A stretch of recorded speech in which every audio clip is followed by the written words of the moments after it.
আসসালামু আলাইকুম। আজকে এসেছি আমরা পতেঙ্গা সমুদ্র সৈকতে। তো এখানে পাশে দেখতে পাচ্ছেন আপনারা সাগর, তারপর এখানে পাশে রয়েছে মেন রোড। আপনি দেখতে পাচ্ছেন, আপনারা আমাদের সাথে থাকুন। তো আমরা এখন যাবো সমুদ্র পাড়ে, তো আপনারা দেখতে পারবেন। লেটস বিগিন, আসেন। তো দেখতে পাচ্ছেন এখানে অনেক ধরনের মেন রোড, এখান দিয়ে পতেঙ্গা যাওয়া যাবে। তো এখানে ঘাসের জন্য আপনারা দেখতে পাচ্ছেন না। সেখানে আমি আর আমার মামা ঘুরতে এসেছি। তো দেখেন, এটা আমার মামা। হাই দাও। তো দেখেন গাইস, এটার পরে হচ্ছে সমুদ্র সৈকত। এখানে মেন রোড দিয়ে গাড়ি চলাচল করে। এখানে আপনারা চাইলে যেতে পারেন, পতেঙ্গা যারা যারা আছে তারাও যেতে পারে।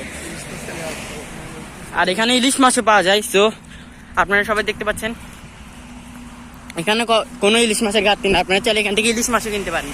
তো আমরা আরো সামনে যাব। এখানে সব গাড়ি চলাচল করে, আপনারা দেখতে পাচ্ছেন। তো আপনারা দেখতে পাচ্ছেন এখন আমরা মেন রোড দিয়ে নামতেছি। একটু পরে আরেকটু দূরে গেলেই তো আমরা এখন সাগর পাড়ে যাব।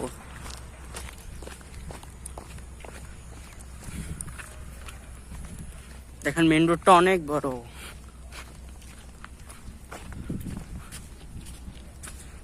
দেখেন গাছ, এখানে দুইটা কুল্লি, সি বিচের রাস্তা।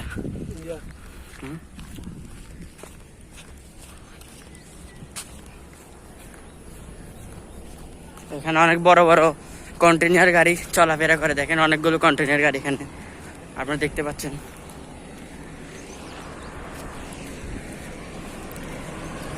ওই দেখেন সব কন্টেনার, এগুলো সব শিপ থেকে লোড করে মাল আনি সব বন্দরে নিয়ে যায়।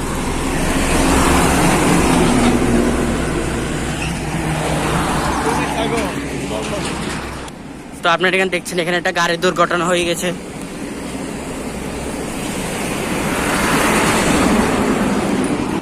এখানে কিন্তু ভিউজটা সব আমেজিং, অনেক সুন্দর সুন্দর।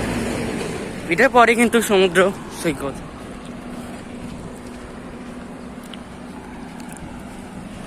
দেখেন আপনারা ভিউজটা দেখাবেন।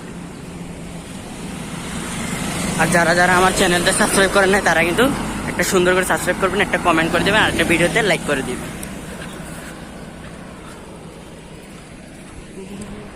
এখানে এখানে সবাই সি বিচ দিয়ে যেতে পারবে। এই রাস্তাটা দিয়ে সি বিচ দিয়েও যাওয়া যায়। তখন আমরা সি বিচ যাবো না, তো আমরা এখন যাবো সাগর পাড়ের দিক দিয়ে। এটা চট্টগ্রামের পতেঙ্গা এলাকা সি বিচ।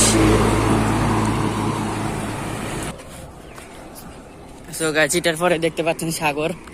এটার পরে সাগর পার। আর এখানে জেলেদের